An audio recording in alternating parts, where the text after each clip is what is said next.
This video is presented by Western and Southern Financial Group, a game plan for your financial future. Every great team starts with a strong foundation, and your future should too. With life insurance built like a championship roster, Western and Southern helps protect what matters most, so you can focus on winning today while planning for tomorrow. Whether you're just starting your journey, building your dynasty, or ready to retire like a champion, Western and Southern has the right play for your life stage. Visit westernsouthern.com to get your free life insurance quote today. Western and Southern, built to win. The Indiana Hoosiers, 13-0. They won the Big Ten championship under Curt Cignetti. Listen, we thought it could not get better than last year for Indiana. It was truly probably the best year in program history last year by going 11-2 and making the college football playoff and losing only to the two teams that played in the national title game in Ohio State and Notre Dame. Again, 11-2 last year. They won a combined 9 games in the 3 years before Cignetti took over. Somehow, that year, maybe the greatest year in program history, was a mere appetizer for what was to come this year for the Hoosiers, the only undefeated team remaining in college football with a perfect 13-0 record, their first Big Ten championship since 1967, taking down the defending national champs in the Ohio State Buckeyes in that Big Ten title game. Right now, Indiana is the number 1 team in the country going into the playoff, their first number 1 ranking in school history. And tomorrow is the Heisman ceremony. Right now, their quarterback, Fernando Mendoza, is the odds-on favorite to take home the first Heisman Trophy in Indiana history. And Dalton, this is not a team like Indiana like last year. Listen, they played a kind of a softer schedule, and then they lost to the elite teams that they played against. This year, they went on the road. They beat Oregon, who right now is number 5 team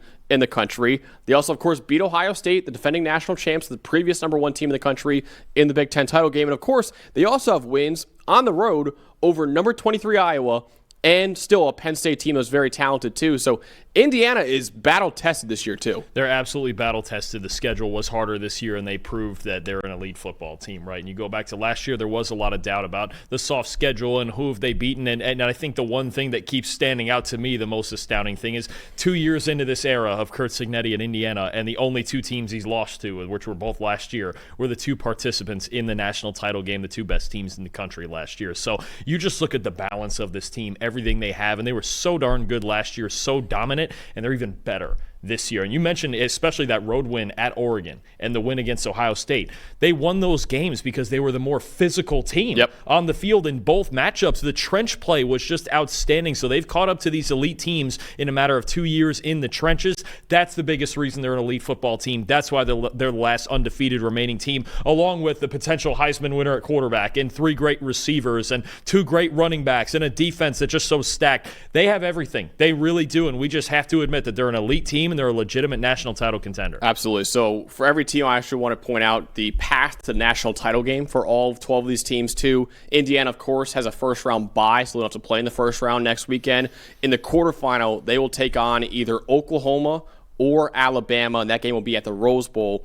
In the semifinal, if they make it there, they will take on the winner of number 4 Texas Tech against either Oregon or Texas Tech, and that will be the Peach Bowl in the semifinal game too. So you mentioned before, Dalton, the biggest strength of this team is they really don't have a weakness right now. Yeah, no, absolutely. If you look at every single aspect of PFF grading that we have, it's passing and rushing, the blocking, both sides, and all the defensive aspects, every single one, they're in the top 17 in the country, right? They don't have a single glaring weakness on this team that you can go, okay, this is the way that you have to beat them. You just have to find a way to go out there and match the physicality, force Mendoza into mistakes, and they've shown several times this year, you got to play all 60 minutes, right? You had the last-second comeback in the Penn State game, the catch by Omar Cooper. Iowa was ahead of them in that game, and then Elijah Surratt with the big play to put them ahead, right? You got games where they come through in the clutch in the fourth quarter as well as play well throughout the game. So defensively, they're stacked. 3rd highest graded defense in college football, highest graded offense in college football. They've just got an unbelievable level of talent throughout every position on their roster, and they execute at such a high level. There isn't something that you can just go, yes, that's the thing that we have to attack, and that's just the one thing that is the crack in the armor. You really have to go out and play well for 60 minutes to beat them. And 10th in special teams grade too. Just everything. All three phases. It's such a good, balanced football team. I mean, it just, you don't, there's certain teams we look at and we're going to look at in this field that you go, okay, it's that. That's the thing that really is the kryptonite. I know you tried to find a biggest weakness for every team. This was probably the hardest one because they're just so balanced and so good in all three phases of the game. Yeah, unsurprisingly, they're the highest graded team in college football with a 96.9 overall grade this year. The weakness, if you want to call it that, I'm kind of looking at, okay, how will the pass protection hold up against the elite defensive lines that we have in the college football playoff? And listen, this is by no means saying the pass blocking has been bad this year for Indiana. In fact, it's been really good. Right now, they're 18th in pass blocking grade on the year at 78.6. But they've played 5 teams with a top 40 pass rushing grade in college football. In those 5 games, their pass blocking grade is only a 60.2. So about an 80 on the season, but only about a 60 in their 5 games against really good defensive lines. And listen, I mean, they're going to have to play teams like Oklahoma, Texas Tech, Oregon maybe. Those teams could test this offensive line's ability to protect their most likely Heisman Trophy winning quarterback in Fernando Mendoza. For sure. If there was one other concern I had going into the Big Ten title game, it was their ability to beat man-to-man coverage because they don't have necessarily blazing speed out there at receiver, but even then they proved in that game they could make Fernando Mendoza could make just enough throws, right? There was a couple big ones to Charlie Becker, who's become something of a contested catch specialist. Elijah Surratt is still very good and understands how to win in those contested situations. Omar Cooper with the speed that he has. So, I mean, when you talk about weaknesses for this team, they're very specific things that would really, they only come about against the other elite teams in college football, like a couple of them that they've already played in Ohio State and Oregon. So spotlight Dalton, the most likely Heisman Trophy winner for 2025, Fernando Mendoza, the quarterback of the Hoosiers. Yeah, I mean, he's been outstanding this year. The improvement from what he was at Cal as kind of a gunslinger to what he's become this year, there's a reason he's going to win the Heisman Trophy. He's been outstanding all year. Has he shown a couple of cracks maybe? The Iowa game was a struggle, but playing at Iowa is always a struggle with that defense, right? There was a pick six. Sometimes there's moments. There was a pick six against Oregon, came back and won the game anyway, right? But for the most part, he's just been outstanding. The 8th best passing grade in the country. He leads the nation in touchdowns. And I think for me, the first thing that sticks out with Mendoza, we're going to talk about this endlessly, is just the toughness, right? Yeah. The toughness to work through tough moments, right? Even against Ohio State, right? First play of the game, he gets absolutely blasted. He's face down in the turf. We don't know if Alberto is going to have to come in and play the rest of this game against Ohio State, and he comes back in a tough, gritty defensive game and makes the throws he needs to. Career best big-time throw rate, career best turnover-worthy play rate at just 2.3%. Both of those, that and the 6.2% big-time throw rate, both top 30 in the country. He's just balanced. He's got a quick release. He plays well under pressure, and he's tough as hell. That's why Indiana feels so good about Mendoza as their quarterback going into this playoff. Yeah, toughness is a great way to describe him, honestly. And all the big moments this year, in the game against Penn State where they needed a drive, length of the field drive to score a touchdown and win that game, he provided that. In the Iowa game where they needed a touchdown pass, he provided that. In the Oregon game, too, where they sent so much at him defensively, he won that game for them. And then Oregon game, too. And, of course, against Ohio State, it was only 13-10, but he took that huge shot at basically the first play of the game, and then right after that had his best PFF grade of his career against the defending national champions and one of the best defenses in the country in Ohio State. And, very deserving Heisman Trophy winner if he does win it tomorrow night.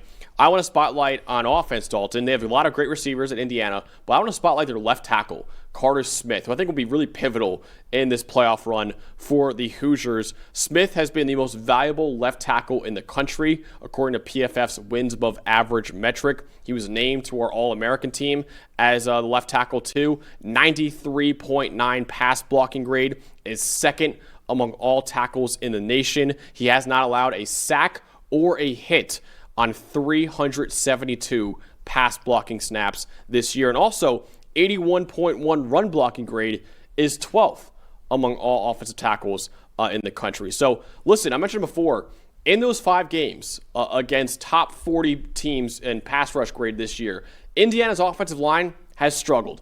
Carter Smith, though, has been phenomenal in those 5 games. Dalton, in those 5 games against elite defensive lines, Carter Smith has a 90.2 pass blocking grade. So he has not been the issue in those 5 games for Indiana's offensive line. He will be pivotal, I think, in this playoff run, protecting Fernando Mendoza's blind side. No matter what, they're going to see a run of outstanding defensive lines, whether you're talking about Oklahoma's unit possibly in the second round, Texas Tech or Oregon in the semi. Maybe they get a rematch if they get to the national title game against Ohio State. They are going to see a really good defensive front in every game that they play in these playoffs, and Carter Smith's going to be a big reason that they win games and overcome that if they do. Dalton, let's talk more about one of our favorite players in the country. We knew this guy would be a star going into the year, and he was exactly that. D'Angelo Pons, the corner. The cornerback from originally from James Madison with Curt Cignetti back in 2023 comes over with him. He's a superstar at 85 coverage grade in 3 straight seasons. He's undersized. He's 5'9". He's 170 pounds, but he's as technically sound as any corner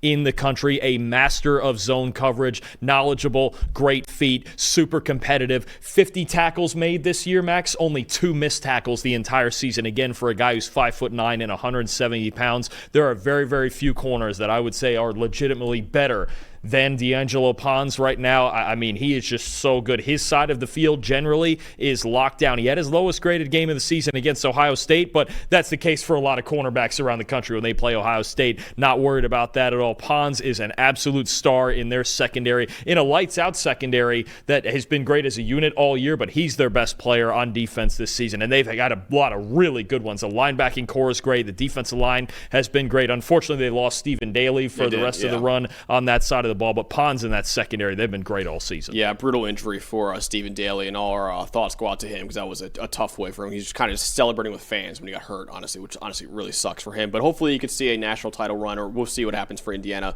this year. But D'Angelo Pons, Dalton, 94 career PFF grade from his time at James Madison. Last year was phenomenal at Indiana as a sophomore, and this year 86 PFF grade, 6th most valuable corner in the country. I mean, this guy's been a superstar his entire career. Yeah, his size is not great at all, but this guy's a dog when he's on the field too.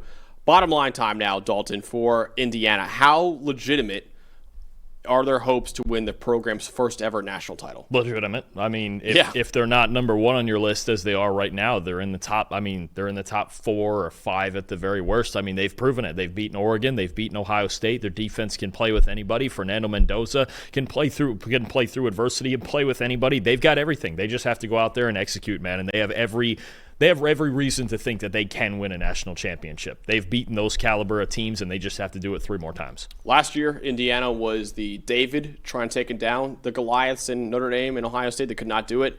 Now they're the Goliath. They're the Goliath in college football right now. It's crazy to turn around in just 2 years. And Curt Cignetti, they're the team to beat. They were an awesome Cinderella underdog story last year. They're the team to beat right now. I don't think they're betting favorite to win the national title right now, but I mean, everyone, including Ohio State, is looking at Indiana saying, okay, that's the team that we have to get through if we want to win a national title. So, yeah, absolutely. I think their title chances are very legitimate right now because of how well-rounded this team is. I think right now it's just the most well-rounded team in the country, and you can argue the best team in the country going into the college football playoff. Everyone's got takes. Numbers have truth. And the truth is, most people are betting with emotion. Sportsbooks feed on it. TikTok gurus sell it. The hype machine runs on it. That's how you lose. PFF is different. You're betting with winning data. The same data trusted by all 32 NFL teams and the sharpest minds in the game. PFF betting tools take every prop, every matchup, every angle, and run them through our custom models. Built on the best football data in the world. What comes back is your edge. Simple, sharp, and built to win. Want to go deeper? PFF puts a pro-level analytics department in your hands, giving you the same insights teams use to find every advantage. Build your game plan with matchup analysis. Project every snap, every matchup, and every edge before kickoff, because the smartest plays start long before Sunday. Hit rates show how a player performs against their prop and against defenses built the same way. It's the data that gives you real confidence in every pick. Next, Key Insights translates PFF data into the story behind every matchup, giving you the why that powers your bets. From coverage schemes to defensive looks, it's the context that turns raw numbers into winning decisions. When you're ready to take action, filter through every prop on the market and focus on the opportunities that matter, by game, matchup, or value. Then, shop for the best available line in your area and tap your book of choice to place the bet instantly. Everyone's got takes, but now you've got truth. Bet with data, win with PFF.